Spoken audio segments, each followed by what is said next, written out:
Première observation, donc Jésus dialogue avec tout le monde. Il prie le Père, il accepte d'être tenté avec Satan. Et dans Saint Jean, le dialogue de Jésus avec le Père est aussi davantage développé. Bon. Il y a donc entre lui et le monde courant de son temps aucun écran protecteur. Il se laisse approcher par tous les publics. Il se laisse agresser même par ceux qui veulent sa mort. Bon. Deuxième point, Jésus connaît bien les Écritures, ce que nous appelons l'Ancien Testament. Il sait trouver la parole capable de confondre son contradicteur. Il justifie par l'incident de David, s'emparant des pains de proposition, le fait que ses disciples enfreignent les prescriptions de la loi. Il est aussi expert dans les débats de type rabbinique. Il sait très bien, c'est-à-dire il sait se mettre sur ce plan de débat. Troisième point, ses réponses sont particulièrement intelligentes. Non seulement il ne se laisse jamais enfermer dans les dilemmes des questions pièges, mais il se montre rapidement le maître du débat. Il contre-attaque, il prend l'initiative, il déplace la question polémique du départ, il l'arrache à son caractère immédiat, il élargit le débat et donne une considération fondamentale. Et au résultat, il ne peut que provoquer une certaine satisfaction. Il a donné un enseignement positif et il a invité à faire le bien. Quatrième point qui se recoupe avec le précédent, il pratique la méthode du décalage et du déplacement. Oui, voyez-vous, c'est assez normal, c'est un dialogue humano-divin, si vous voulez.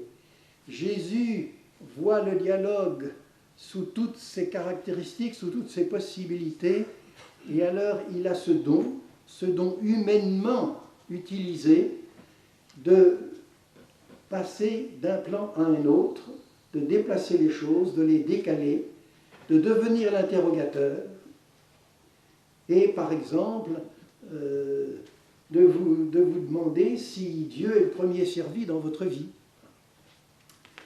Cinquième point, la pratique de l'humour et de l'ironie. On pose souvent la question, Jésus a-t-il ri ? Cela n'est dit formellement nulle part. Et ça me pose un petit problème.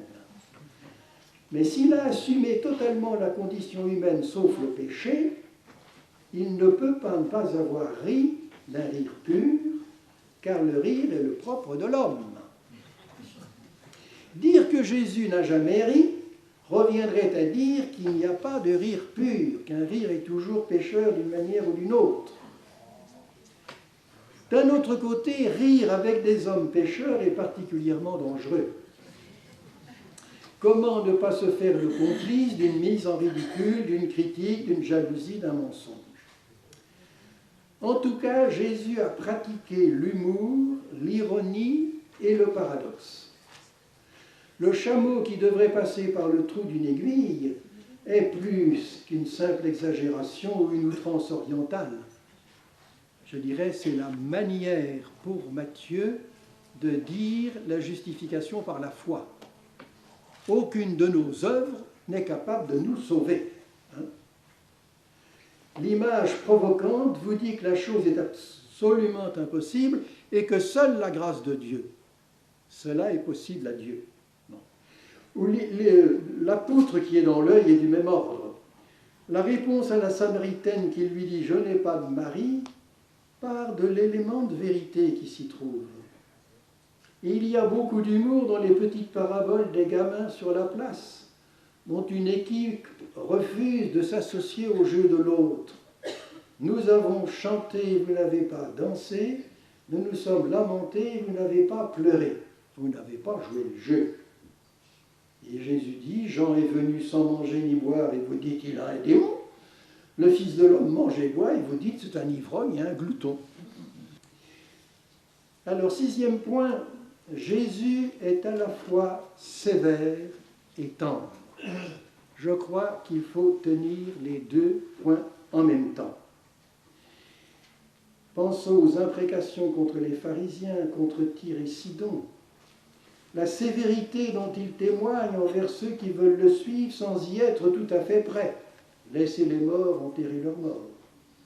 Son homélie à Nazareth qui retourne l'opinion de l'Assemblée contre lui. En tout cela, Jésus n'accepte aucune concession par rapport à la vérité. Mais sa sévérité n'est jamais méchante. Elle n'est jamais le signe d'une vengeance. Jésus ne cherche jamais à régler ses propres comptes. Il dit ce qui est et il annonce le malheur de ceux qui le refusent. Il ne les maudit jamais. Et ces avertissements, je crois qu'il faut le tenir, les avertissements, et en particulier ceux concernant l'enfer, sont toujours conditionnels. Si vous continuez comme cela, si vous ne vous convertissez pas, eh bien voilà ce qui va arriver. Quelqu'un a accusé Jésus d'une consternante mégalomanie. Je pense que ce n'est pas un propos de foi. Je dois reconnaître que ce serait absolument vrai s'il n'était pas effectivement celui qu'il est. Et la manière de se comporter dans tous ces dialogues ne se justifie aussi en dernier ressort que parce qu'il est le Fils. Aucun homme ne peut exiger pour lui ce que Jésus exige de ceux qui le suivent. La seule justification de ces exigences, c'est qu'il est le Fils.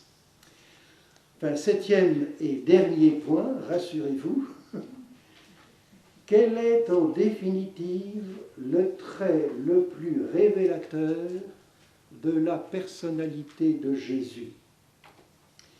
La réponse à cette question risque de comporter un élément important de projection de nos propres valeurs et de notre tempérament, je vous l'ai dit. Je n'exclus nullement une part de provocation dans certaines proclamations de Jésus à l'égard du monde religieux de son temps.